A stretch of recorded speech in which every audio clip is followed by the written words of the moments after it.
Bienvenidas a Business de Tres, el podcast donde las mujeres están construyendo el presente y el futuro de los negocios. Desde roles corporativos hasta tu propio emprendimiento. Yo soy Frida y construyo marcas desde cero. Yo soy Telma, hablo de innovación, sostenibilidad y de llevar tu producto o servicio hacia el camino donde se encuentran tus clientes. Y yo soy Angelina y me dedico a ser consultora de estrategia, de finanzas y siempre tengo un enfoque de perspectiva de género.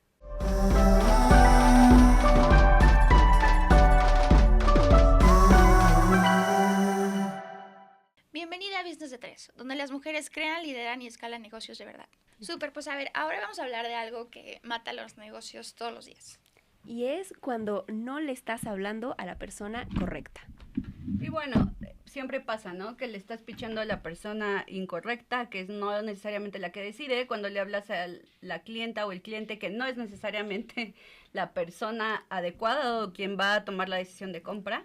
Y también creando para quien no usa, ¿no? A lo mejor tenemos, de nuevo, el ejemplo de redes sociales, donde estamos creando contenido y tenemos mucho engagement y demás, pero no se traduce en ventas porque no necesariamente es la persona que está comprando el producto, ¿no? Y justo les queríamos platicar como en la sección de momentos más humildes. La más esperada. Hemos estado ahí. Algunas cosas que nos han pasado respecto a este tema, ¿no? Me acuerdo que alguna vez tuve pues sí, o sea, siempre que te contactan y te piden como info para hacer un proyecto y entonces te empiezas a desarrollar como un poquito la proyección de cómo ves como su idea, o sea, para dónde puedes encaminar su marca. Recuerdo que era una marca de ropa para jugar tenis, o sea, como, pero para niña. O sea, específicamente como enfocada en... Sí, muy de nicho, o sea, pero la verdad es que estaba, pues, ¿cómo decirlo? Yo siento, o sea, considero que pues sí, o sea, que su valor ante la competencia era eso, ¿no? O sea, que todos los conjuntos para niñas eran como muy divertidos, muy alegres y siento que en general los conjuntos de tenis son muy lisos. O sea, como que... Tenía un diferenciador. Ajá, sí, o Sí, sea, sí, sí. ese era su diferenciador. O sea, que era... pues sí, o sea, si vemos como... Entonces, otras marcas como más conocidas son como de que plain blanco o de que de un solo color. O color tal, pastel. ¿no? Ajá, justo. Y nada, el punto es de que la verdad a mí me entusiasmaba mucho esa propuesta porque pues me llamaba la atención como el negocio del nicho y todo lo demás. Pero nos contactó como el encargado de como el marketing de su equipo interno. Entonces, pues, ya tuvimos como un par de juntas con su equipo y tal, ¿no? Nunca llegamos a la persona que iba a decidir como si nos contrataba o no. Y pues siento que, pues sí fue como una experiencia un poco, no quiero decir frustrante, pero sí agridulce. Sí. Porque al final, o sea, como que es como... Pierdes recursos, ¿no? Sí, Presentando y la... sentí tiempo. que perdí el tiempo, justo, o sea, porque al final no, o sea, como que no llegamos a la persona adecuada que tenía que ver como las ideas, o tenía que tiene ese poder de decisión, más que todo. ¿A ustedes qué les ha pasado? Pues a mí justo me pasó en un proyecto un poco grande, o sea, un proyecto global para crear un software. Era un software para mi oscuro pasado, no es cierto. Mi pasado es que yo trabajé también en gobierno y la verdad es que era un trabajo que me apasionaba mucho, pero obviamente los incentivos de las personas que trabajan en gobierno son muy diferentes, el background es muy diferente, entonces a lo mejor tú tienes una metodología de project management o quieres ejecutarla, pero no necesariamente, y pasa también en privado, no necesariamente la gente... pues sabe de estas metodologías o tiene muy claro qué es lo que quiere, ¿no? Entonces también tu trabajo es un poco como convencer o como ver realmente qué es lo que quieren, como que tratar de indagar, ¿no? Entonces acá pues era un proyecto que ya llevaba un rato un poco retrasado y era un poco porque justo habían muchas personas involucradas, pero la principal, que era como la que tomaba la decisión, al menos de cómo se ejecutaba hasta que ya fuera la aprobación final, era una persona que tenía requisitos muy cambiantes, ¿no? Era un tema de querer muchas cosas, pero no necesariamente priorizarlas por nivel de urgencia y no necesariamente estar abierto como a pues este feedback o esta retroalimentación, ¿no? Entonces, pues aquí sí ya llevaba un compañero como un rato tratando de pues de ejecutarlo, pero no se avanzaba mucho porque justo pues cambiaban mucho las prioridades, ¿no? Al final lo que se hizo fue como tratar de establecer cuáles eran las cosas urgentes y realmente prioritarias y dejar lo demás para después, pero pues justo creo que al principio todo el equipo se enfocó las personas usuarias finales en convencerlas de que estuvieran como abiertas a adoptar este nuevo software y demás, y creo que se perdió un poco de tiempo al principio si se hubiera identificado que justo esta persona era la tomadora de decisiones, al menos en este tipo de cosas, no que el otro no fuera importante, las personas usuarias, pero pues también había un componente de, bueno, esta persona toma las decisiones, ¿no? Al final. Entonces creo que pues lo que falló es justo eso, ¿no? No identificar las personas que estaban involucradas, porque pues no siempre solo son las personas usuarias o las personas tomadoras de decisiones, sino que es un conjunto. Sí.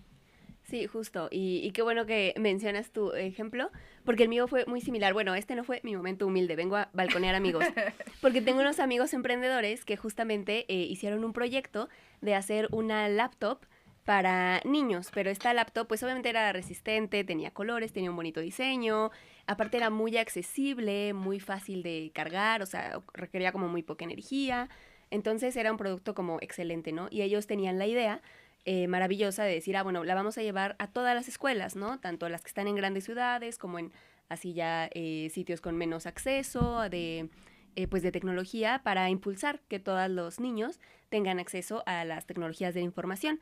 Entonces dijeron, fantástico, maravilloso, y se enfocaron muchísimo en crear la computadora más linda y más bonita y más útil y más amigable con los niños.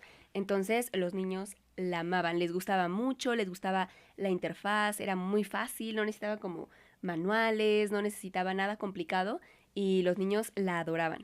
Y pues los niños eran, digamos, los usuarios finales, pero bueno, por ejemplo, estaban los padres y los profes que pues también les gustaba, ¿no? Decían como no, es un buen elemento porque no se pueden distraer con jueguitos, pero sí aprenden lo básico de cómo mandar un mail, cómo conectarte a internet, cómo moverte físicamente pues en el espacio digital.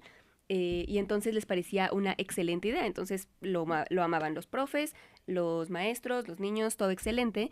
Sin embargo, pasaron meses y meses en el desarrollo, ¿no? Tanto del aparato como de los programas y de cómo es que iban a permear, según ellos, todas las escuelas del país y tenían que tener estrategias, ¿no? Entonces, obviamente el producto iba enfocado al gobierno y al ministerio de aquí le llamamos Secretaría de Educación, el Ministerio de Educación en otros países, y ellos dijeron, bueno, nosotros vamos a pitchar vamos a presentarlo y esperar que el gobierno diga, excelente idea, aprobado, vayan.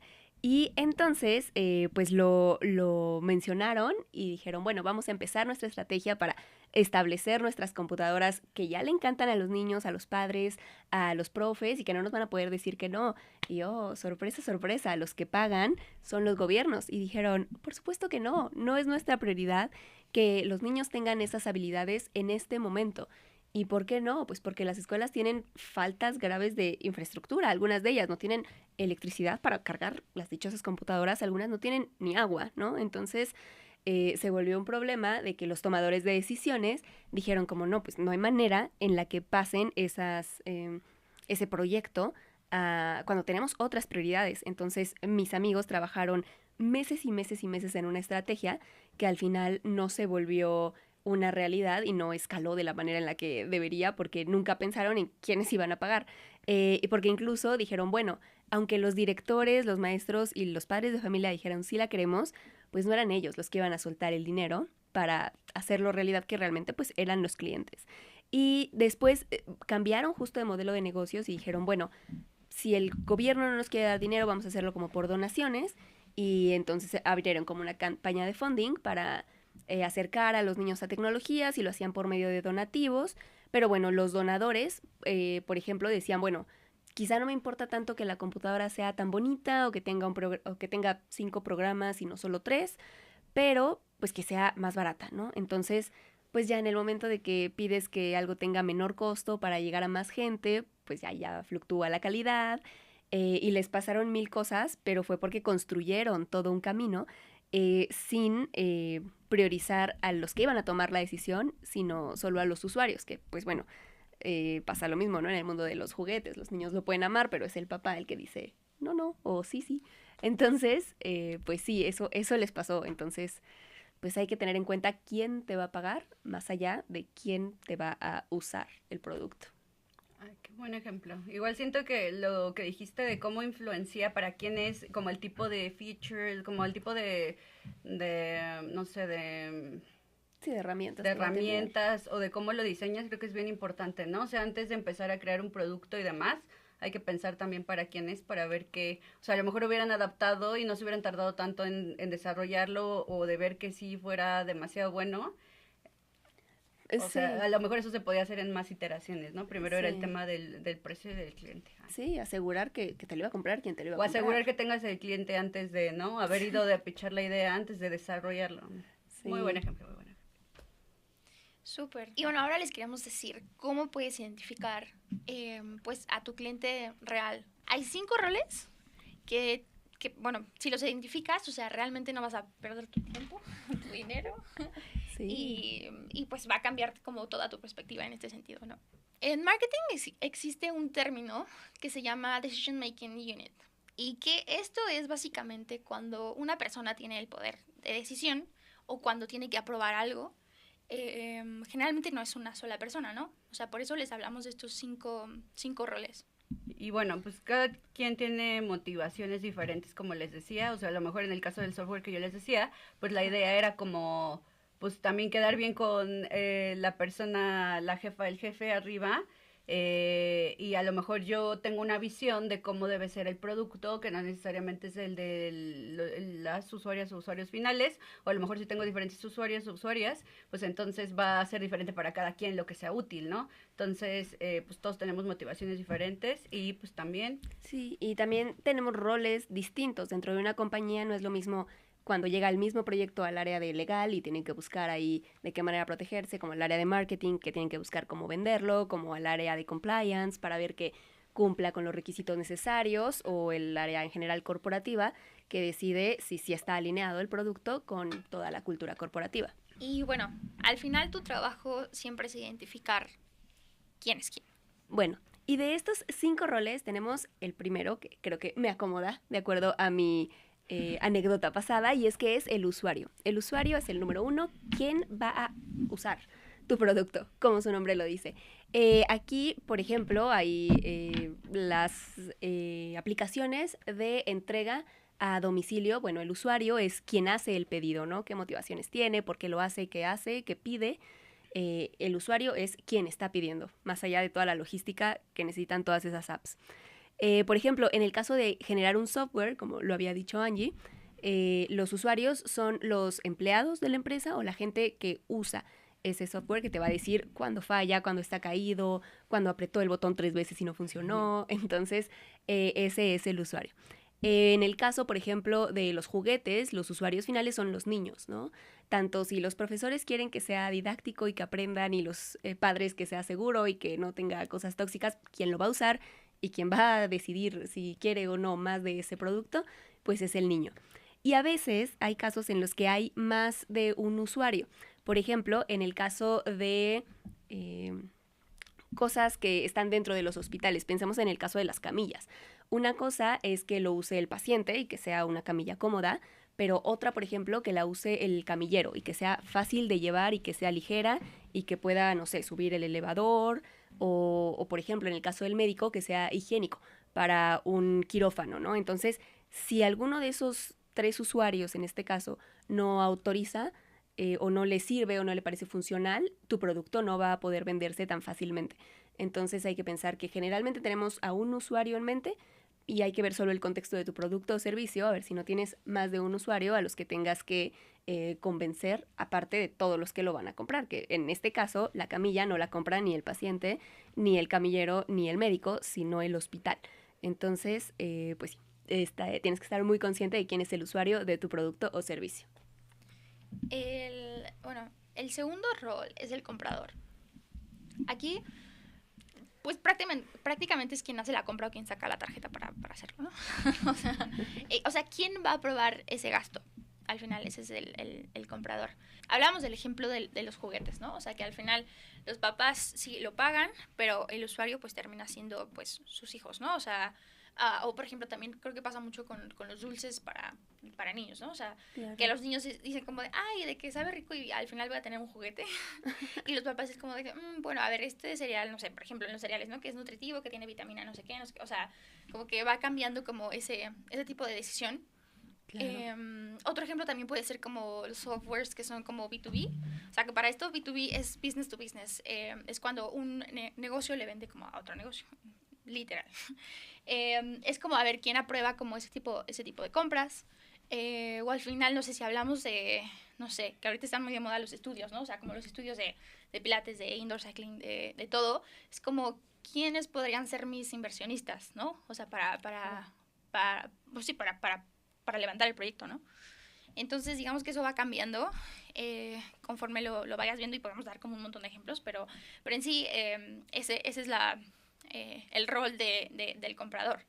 Y algo muy importante que me gustaría añadir es de que el mensaje cambia dependiendo del rol. O sea, el mensaje que se quiere comunicar cambia aunque sea un solo producto, o sea, o un servicio o lo que sea. Y en el punto 3 tenemos la persona que toma las decisiones, ¿no? El decisor o la decisora. Y en este caso, pues es quien tiene la última palabra, ¿no? Ya dijo Frida, quien compra, acá es quien firma. O sea, quien dice, sí, me gustó también, sí lo voy a probar, ¿no? Digamos, pasa, por ejemplo, en ONGs, para la gente que nos escucha de ONGs, que a veces hay, literal, la persona que firma, pues realmente ya no ve todo el proceso, solo es como, bueno, voy a firmar, pues no sé, una consultoría para, no sé, un training, un entrenamiento de, no sé, de project management, ¿no? Como de manejo de proyectos. Esa persona realmente pues a lo mejor no va a ver todo el desarrollo, pero sí pues no va a firmar un papel en blanco. Nos debes $1,000,000 y a cambio te vamos a dar un chicle, ¿no? Pues no. Entonces esta persona es al final la persona que firma, que si bien no es a lo mejor la que compra, sí pues firma al final, y sin esa firma pues nadie nos va a pagar, nadie nos va a contratar, no va a pasar. Entonces un ejemplo corporativo pues sería el comprador, una persona gerente de marketing que al final pues ama la idea, le encanta, y como en el ejemplo que nos dio Frida, nunca supo quién era el que tenía que firmar, ¿no? Entonces esta persona que tiene que firmar es la que toma pues la última decisión de, bueno, ya pasa y todo bien, ¿no? En el ejemplo de emprendimiento, pues también un dueño de negocio, una dueña de negocio les gusta un servicio, determinado producto, pero, por ejemplo, las contadoras o contadores les dicen, o financieros, no hay dinero. No hay dinero, no puedes hacerlo, no es momento, no es prioridad. No es prioridad como en el caso del tema de gobierno. A lo mejor si yo me voy a checar el Plan Nacional de Desarrollo para la gente que trabaja en gobierno, por ejemplo, pues tienen prioridades, ¿no? Si yo hubiera visto que a lo mejor tecnología no estaba entre ellos, o no en la parte de educación, pues primero quiero que escriban, no necesariamente que sepan el tema tecnológico, que ahí yo sí creo que es una prioridad, pero bueno, si alguien de gobierno nos está escuchando... Decisores de gobierno. Personas decisoras de gobierno, exactamente. Es importante que las y los niños tengan computadoras en este país, pero sobre todo que tengan internet, y creo que ese es otro punto importante, ¿no? De viabilidad, que seguramente lo abordaremos en futuras emisiones. Y bueno, al final, por ejemplo, en B2B, que era lo que comentaba Frida, que es business to business, en promedio hay 7 personas involucradas. Esto significa que, pues, nosotros les vamos a hablar de 5, y a lo mejor algunas están entre varios roles, pero están involucradas aún en la toma de decisiones, o al final en concretar esa compra. Entonces, es importante tener números claros, sobre todo si hay gente de contabilidad, tener cosas de compliance o legal muy, muy en orden, como comentaba Telma, que tenga riesgo bajo, es decir, si son costos bajos a lo mejor, pues está como accesible, o a lo mejor representa una ventaja para la gente que trabaja en gobierno, que van a dar el dinero, hay que mostrar eficiencia en los números. Y pues en la parte de usuario obviamente tiene que tener funcionalidades que le atraigan a la gente. Por ejemplo, en el software, pues sí levantamos un survey de qué era lo que la gente quería, porque al final no está la gente obligada a adoptar una nueva tecnología, ¿no? Entonces tienes que darles incentivos para que ellos y ellas piensen que sí está adecuado, ¿no? El producto, lo que sea. para ellos que representa una ventaja. Y bueno, el timing correcto, que esto es como el tiempo correcto en cuando presentas pues un producto o una iniciativa, ¿no? Sobre todo si, por ejemplo, su cliente es gobierno, que ahí ya no es business to business, ahí hay que ver, pues, sobre todo que un cambio de gobierno a otro puede determinar si ganamos una licitación o no, también si somos una asociación de la sociedad civil o si somos empresas, pero dependiendo del cliente y del tiempo, es también cuando es óptimo, ¿no? Digamos, en el COVID, pues antes del COVID nadie pensaba que íbamos a comprar un montón de cubrebocas. Claro. Todos, y al final pues se volvió muy importante, ¿no? Entonces creo que sí hay que distinguir este tipo de cosas. Y bueno, el cuarto rol es el prescriptor. O sea, en este caso no usa el producto, no paga ni tampoco aprueba. Es literalmente la persona que te lo va a recomendar. Y creo que eso pasa muchísimo en, no sé, que siempre está la mamá de te recomiendo a mi mecánico o te recomiendo a tal persona, al plomero, o sí. No sé, o sea, siento que siempre va a valer como más una recomendación o te recomiendo de que al doctor de confianza de tal cosa. Siempre es súper importante. Y bueno, también este caso lo podemos ver como en los influencers, ¿no? O sea, que todo el tiempo están recomendando productos, experiencias, o sea, literal, un estilo de vida. Se supone que el 92% de las personas confían más en recomendaciones que en la publicidad. Esto también lo podemos ver muchísimo, no sé, como en las reviews de Amazon. Claro. O sea, de todos los productos que siempre dejan como una review.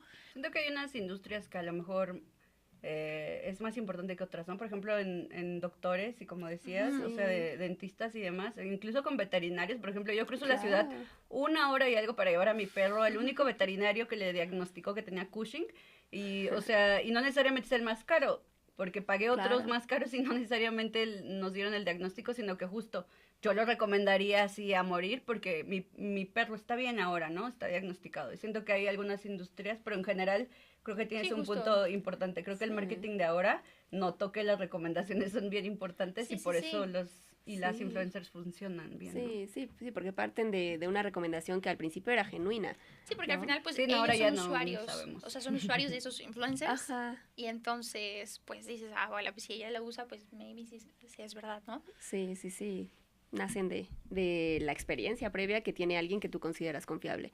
Entonces sí tiene sentido. Bueno, en el quinto, el punto número 5, creo que la gente de la generación Z nos va a entender. Ay, pero había un programa que se llamaba, bueno, no le voy a decir, pero era un programa en tele abierta y había alguien como un baterista y iba dando puntos y pues iba tocando música todo el tiempo, entonces siento que se nos quedó muy en la cabeza todo el mundo de esa generación, ¿no? Pero bueno. En la parte número 5, es que no sé si ya está cancelado, mejor no lo menciono, ¿verdad? Es correcto. Bueno, en el punto 5 está la parte de el guardián o la guardiana, que es la persona que no necesariamente es usuaria, que no necesariamente toma la decisión, pero es una persona intermedia entre tú y la persona que toma la decisión o la que compra, ¿no? En este caso, controla el acceso, no decide, como ya dije, pero decide si llegas al decisor o a la decisora. Como por ejemplo, en la parte de las asistentes, las personas asistentes ejecutivas, antes se utilizaba mucho más que ahora, creo que ahora ya tenemos muchas herramientas que a lo mejor nos ayudan a optimizar eso, pero la gente muy arriba sí tiene todavía personas asistentes. Y bueno, ellos filtran tanto los correos, como te pasan las llamadas, como te agendan, como etcétera. O sea, hacen un trabajo muy importante. Y pues ellos van a decidir al final si tú accedes a esa persona o no, si reciben el correo o no, si te ponen la llamada o no, ¿no? Entonces es muy importante tener una buena relación o una relación cordial o que se vuelvan aliadas y a lo mejor entiendan un poco tu propósito para que también te ayuden como a priorizar o a que otras personas prioricen este tipo de interacciones con el cliente, con el tomador de decisiones, con la persona vendedora, ¿no? Como por ejemplo, yo tenía que agendar reuniones, entré a un rol específico y me tocó como interactuar con una persona del C-Suite, que el C-Suite es como personas que están, como que son jefes de toda una unidad, digamos. En este caso era una unidad pues médica, el Chief Medical Officer, y pues bueno, es una persona muy arriba, digamos que después del Vice President sigue esta persona, o de los Vice Presidents, que son también como pues un puesto mucho más arriba de los directores ejecutivos y demás. Y bueno, me tocaba poner las reuniones y lo primero que me dijeron fue como, tienes que buscar quién es su asistente para que te puedas comunicar con ella. Y la realidad es que al final terminamos teniendo una muy buena relación, pero no tanto de mi parte como por incentivo. Exacto. Que sí debemos, o sea, no hacerlo por interés no significa que la gente no te vaya a interesar en absoluto, ¿no? Sino que en este caso fue muy orgánico porque, por ejemplo, ella se veía como 20 años más joven y cuando me dijo, no, ya tengo tanta edad, dije, pásame tu rutina porque yo quiero llegar a esa edad, ¿no? Viéndome así. Y al final creo que como que se dio una relación muy orgánica, pero sí es importante que si esta persona no me hubiera agendado las reuniones, nunca hubieran visto los resultados del proyecto, nunca nos hubieran continuado como apoyando en ese tipo de temas. Y pues por ejemplo en compras es la persona que evalúa proveedores, el ejemplo perfecto porque van a revisar tus requisitos y van a ver si en realidad pues están correcto todo lo que entregaste para poder, pues no sé, participar en una licitación o incluso ganarla, ¿no? Y en el tema tecnológico, pues quienes son los que serían aquí la parte de guardián, pues la parte técnica que evalúa si hay viabilidad, sobre todo si vas a presentar un software, si hay computadoras, o sea, seguramente la gente de IT va a tener que revisar si esas computadoras funcionan, ¿no? A lo mejor yo le estoy diciendo, uy, son perfectas, y resulta que se queman, ¿no? O que explotan, o un tema ahí, pues. Sí, o simplemente no son buenas para el negocio. Claro. O sea, que están sobrecapacitadas o infracapacitadas. Claro, entonces aquí, ¿qué hay que hacer? Lo primero es identificar quién está dentro de tú y el asesor, ¿no? Si son 5, ya les dijimos, en promedio 7 personas, a lo mejor hay más, a lo mejor hay menos, o a lo mejor alguien es el comprador, el decisor, el lámpara, servilletero, usuario y de todo. Identificarlo, hablar con ellos primero y también convertir en personas aliadas, como ya comentamos. Y bueno, en corporativo hay pues muchos ejemplos, ¿no? Ya esta es la parte de cómo aplicamos este tipo de metodologías o de ideas que les damos. Y pues en la parte de nuevo proyecto, por ejemplo, habría que identificar, como ya les dije, las 5 personas diferentes que interactúan, que sería la persona usuaria, la compradora, la decisora, la influencer, la persona guardián. Y pues también quién más tiene que estar de acuerdo, ¿no? A lo mejor incluso hay más, ¿no? No hay un tomador de decisión, hay 2, o no hay uno que firma, hay 2. Necesito interactuar, como les dije, por ejemplo, yo he tenido, no sé, como he dado consultoría para asociación civil y la persona que firma, realmente yo no tengo que tener interacción con esa persona. Entonces también si no necesitas interactuar es bueno saberlo para también no estarme sobreesforzando, ¿no? De que mandarle invitación en LinkedIn, poner a San Antonio de cabeza, rezarle a la Virgen o algo para que suceda, sino solamente enfocarme en aquellos que son prioritarios para que esa decisión de compra se realice. Y pues al final también una presentación que contemple prioridades de todas las personas, ¿no? Ya les describimos en otro capítulo cómo hacer un pitch y demás. Creo que es importante también cuando lo hacemos pensar, como dijo Telma, realmente pues quién va a usarlo y quién, pues diseñar nuestros productos en torno a eso, ¿no? Claro. Y existen también metodologías ya probadas y estudiadas que te ayudan a esto. Y esas metodologías a veces las llamamos frameworks, y en este caso una de las que más he usado y las que más me ha servido es una que se llama Jobs to be Done, que tal cual, la pueden googlear y es casi ir rellenando quién es tu usuario, quién está por firmar, quién va a beneficiarse de tu producto, de tu servicio, para que tú puedas llegar ya con tu presentación lista para convencer a quien tengas que convencer de que el producto o servicio que tienes es útil. Y, por ejemplo, aquí un caso que tengo como muy cerca de mi corazón es todos los productos de cubiertos o vasos o platos desechables, ¿no? Que ahora están hechos de productos de materiales biodegradables, por ejemplo, de PLA, que si hay alguna empresa, si tú tienes un pequeño restaurante, vendes postres o algo, y das estos cubiertos, probablemente te van a salir un poco más caros que los convencionales de plástico que no se degradan. Y hay veces en las que, por ejemplo, esto no se ve reflejado precisamente en tener más clientes. Del lado del usuario, que es tal cual la persona que viene a comer o que se compra su café, ellos dicen, pues qué bueno, que es biodegradable, qué práctico. pero quizá no es la razón por la que van a comprar a su café de confianza, ¿no? Sino es por el sabor, es por la amabilidad, es por el servicio, es por el lugar, es por la experiencia, sí, por el reconocimiento que reciben, mucho más allá de que tengas o no cubiertos biodegradables. Y también pasa, por ejemplo, en el caso de los compradores, que son los dueños, por ejemplo, del local, que obviamente van a notar el impacto en el precio. Entonces ellos van a decir, bueno, pues si me cuesta el doble o más comprar este tipo de cubiertos o de materiales y realmente no se refleja en que tenga más clientes, en que mis clientes se sientan mejor, más reconocidos, más a gusto, que sea una experiencia mejorada a lo que ya tenían, pues realmente igual y no les conviene tanto cambiar a eso. Y se ve también ya cuando entras en el amplio espectro de las franquicias, de tener todas las cadenas de restaurantes, que ellos toman la decisión fríamente de calcular cuánto me cuesta comprarlo, cuánto me cuesta no comprarlo y qué es lo que los usuarios valoran. Y ahí es donde quizá el caso de los productos biodegradables no pasa la prueba, ¿no? Porque hay muchísimo más riesgo en comprarlos y tener menos ganancias que el valor que aporta el utilizarlos, porque pues la gente no lo nota como diferenciador. Entonces ahí está claramente, si tú eres un emprendedor que tiene estos nuevos biomateriales,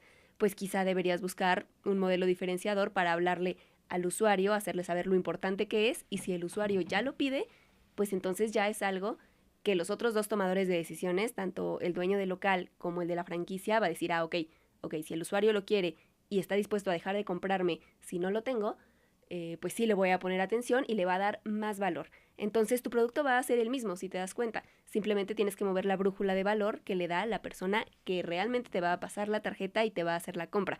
Entonces, tu producto puede que sea muy bueno, solo hay que aprender a saber qué cuerdas tienes que mover en las personas que sean las encargadas de darte el dinero o de contratar tu servicio. Entonces, no te alteres mucho si nadie le da el valor. Ya también tenemos un episodio de cómo comunicar tu valor, pero pues sí, simplemente recuerda que son diferentes personas a las que les tienes que vender el producto, desde el usuario hasta el que lo firma y lo lee y lo empuja hacia que sea una realidad. Justo, y por ejemplo, hay pues un término que es como posicionamiento, que bueno, es muy importante porque siento que está en todas partes. Es literalmente cómo llegan, no sé, negocios, marcas, ideas a la, pues sí, a la mente de todas las personas. O sea, por ejemplo, hay esta típica pregunta de que, ¿cuál es la primera marca de coches en la que piensas, no? Así de que, la primera. ¿Nosotras? No sé, Sí. Nissan. Nissan. Ok. Pues el porcentaje dicen que, o sea, las personas piensan más en Ford. Igual y en Estados Unidos. Sí. Puede ser. O sea, yo a lo mejor por el tipo de carro que tengo, o a lo mejor el que acabo de ver en la calle, se me viene más a la mente. Pero sí, creo que Ford es un clásico. Y según esto, o sea, la teoría es de que es quien llega primero. Y se supone que Ford es pues la primera marca. Pero casi siempre se supone que está mejor posicionado el que lo hizo primero, ¿no? Ok. Entonces, digamos que pues aquí involucra como muchísimos usuarios. O sea, siento que es como si, yo los veo como si fueran como piezas de Lego, claro, que van como, que están en diferentes ángulos y entonces ahí se empiezan como después ya haces como uno solo. Y el tema aquí es de que no, o sea, para comunicar hablábamos que existen como varios mensajes dependiendo la persona, ¿no? Pero en sí el producto nunca cambia, o sea, solo vas cambiando como las percepciones y los mensajes. No sé, por ejemplo, a mí me pasó que trabajé para una marca de joyería que se hizo como, pues sí, muy famosa. Y entonces, no sé si os ubicaban como estos videos de TikTok de que, papá, a ver, si este video llega a tanto, me compras el charm de no sé qué. Y los papás así como, sí, bueno, está bien. Y ya, o sea, como que se hacían como muy virales. Y el punto acá, seguramente esas personas lo vieron porque les gustó, se lo vieron a alguien o a algún influencer o tal. Entonces, digamos que pues ahí viene como el rol de ser como esta persona que te recomienda las cosas. Después, lo quieres, el usuario lo quiere, pero ¿quién va a ser el comprador? O sea, Claro. al final probablemente pues sean sus papás o sean como, ¿sabes? Como, no sé, su pareja tal vez, ¿no? O sea, en este caso es como, creo Sí, que me un gustó regalo. tal cosa, ¿no? Y entonces como, vale, entonces la persona compradora ya tiene en la cabeza, le gusta esta marca, le gustó este charm, le gustó tal cosa, ¿no? Entonces, pues siento que va jugando con percepciones y al final, Claro. no sé, es como de, yo me acuerdo que creo que me había dicho que quería algo así, entonces pues ya lo empiezan a posicionar en su cabeza de diferente manera, porque ellos no lo van a usar. O sea, Sí, por el ejemplo, papá es como jamás. de, que queremos que las dos como que tener como el mismo chat, por ejemplo, ¿no? Entonces, pues ahí ya son como usuarios como compartidos, pero pues nada, ¿no? O sea, y esto se ve mucho también en la parte como de influencer marketing, porque al final, a ver, si pensamos en todas las actividades o sea, pues sí, que muestran, en sí muestran como un estilo de vida, te quieren vender como todas las experiencias que las marcas crean específicamente para ellos, ¿no? O sea, bueno, para los influencers, em, pero pues es algo muy como aspiracional y que funciona por esta parte de las recomendaciones que hablábamos Claro. anteriormente, ¿no? Pero sí, por eso siento que es muy importante como esta parte de posicionamiento, porque todos y todas tenemos como posicionadas muchas cosas en la cabeza, ¿no? O sea, desde, no sé, como qué nos ponemos o qué referentes tenemos sí, o sea, siento que pues las percepciones por ahí juegan con hasta a veces cómo te identificas o con qué te identificas o qué usas o tal. Entonces, Claro. como más culturalmente, o sea, que traspasan Sí. esos términos y hasta a veces como identidades o no sé, sí.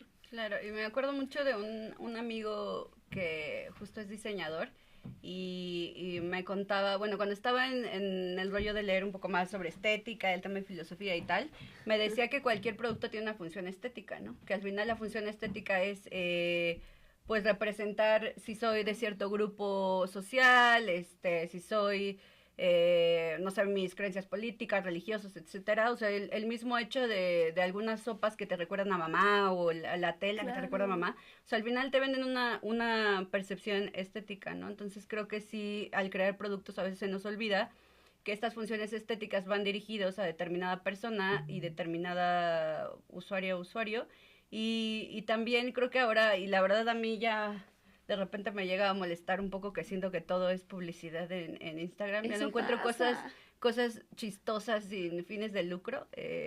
Y al final, o sea, creo que está bien porque todos tenemos que comer de algo, pero sí creo que puede llegar a ser un poco Abrumador. abrumador, exacto como dijo Frida. Entonces siento que también el cómo comunicas este tipo de valor refleja tanto hasta cómo te preocupa la sociedad o cómo te preocupan tus clientas o tus clientes, ¿no? Estaba viendo una chica que hace como parodia de otras personas que suben videos de cosas que a mí me parecen un poco tontas, a lo mejor otras no, pero era este tipo de estética que te vende como el stay home wife o como el de mujeres que se quedan en casa, que tienen tiempo de cocinar y demás.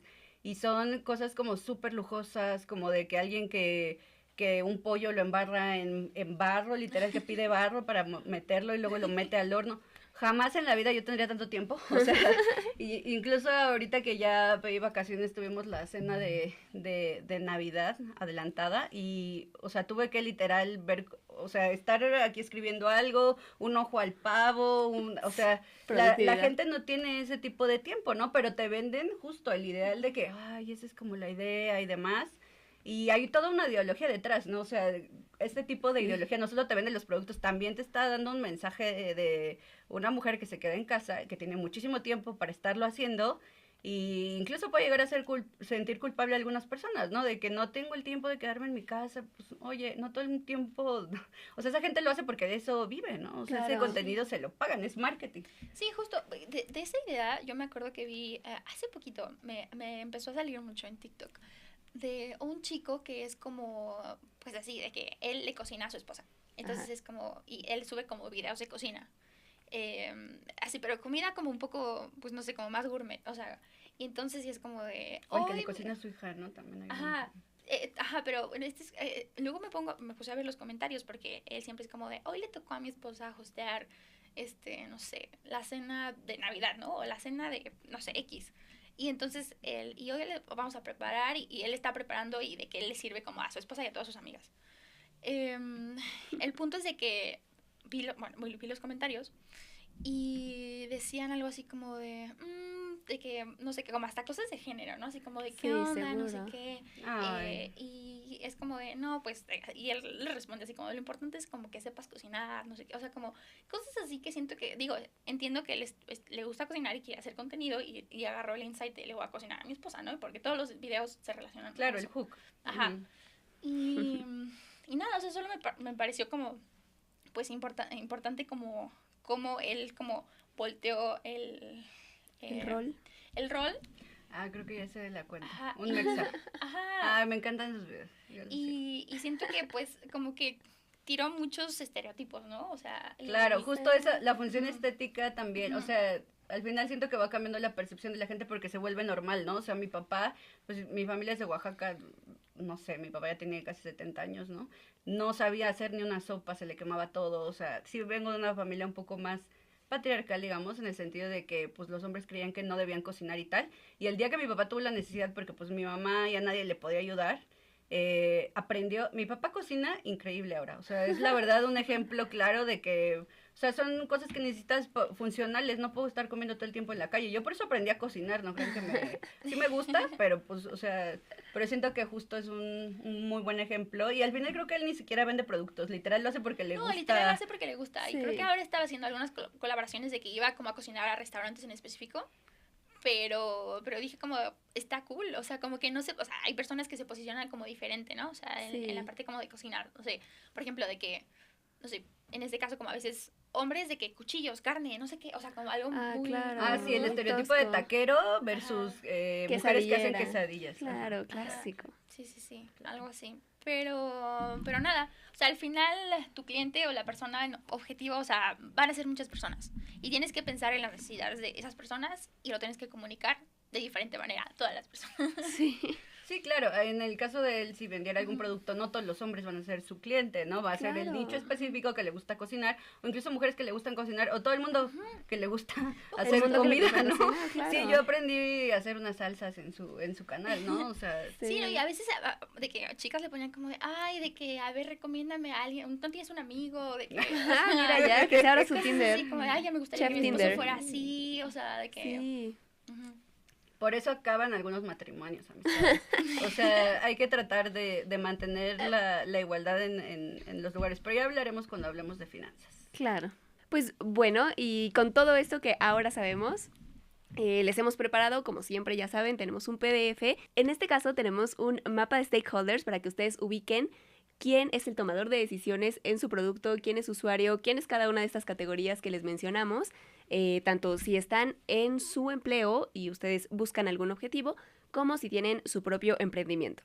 Igual si tienen algún caso de ustedes o de algún amigo que les haya pasado algo referente a justo este tema, pues lo pueden poner en los comentarios y nosotras estaremos al pendiente.